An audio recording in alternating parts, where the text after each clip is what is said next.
जानकारी।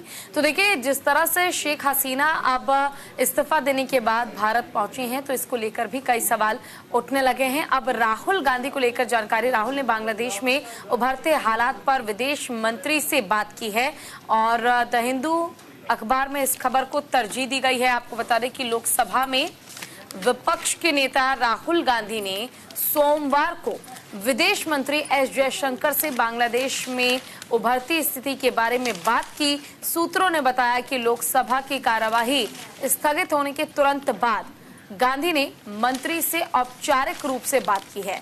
विभिन्न दलों के कई सांसदों ने बांग्लादेश की प्रधानमंत्री शेख हसीना के इस्तीफे के बाद भारत के पूर्वी पड़ोस में स्थिति पर चिंता व्यक्त की है। तो फिलहाल बांग्लादेश में जो हालात है, इससे सिर्फ सत्ता पक्ष ही नहीं बल्कि विपक्ष भी चिंतित है और लगातार हालातों का जायजा राहुल गांधी खुद ले रहे हैं। बिल्कुल, देखिए, सबसे अहम चीज है कि पड़ोसी देश बांग्लादेश में जो इस वक्त स्थिति बनी हुई है उसको लेकर कल सदन में भी टीएमसी सांसद ने अपना वक्तव्य रखने की कोशिश की, हालांकि उन्हें बैठा दिया गया।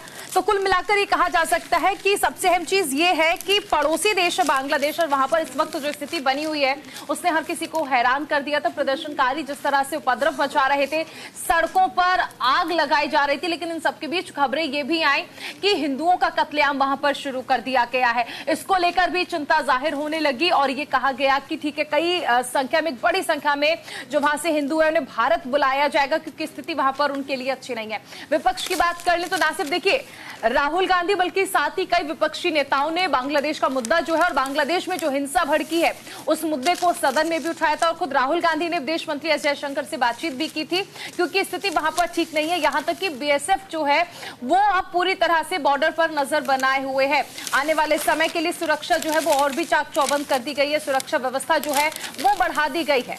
बिल्कुल, देखिए, और साफ तौर पर यह कहा जा रहा है कि बांग्लादेश में जो ये हिंसा भड़की है इसका सीधा सीधा असर जो है वो अब भारत पर पड़ता नजर आएगा। लेकिन वैश्विक तौर पर क्या असर पड़ेगा, इसका इंतजार सबको है कि आखिर बांग्लादेश की पीएम जब भारत पहुंची है और यहां पर उन्होंने शरण ली है तो और कितने दिन वो यहां रहेंगी, बांग्लादेश में क्या अब उनके वहां से चले जाने के बाद क्या हालात सुधरेंगे।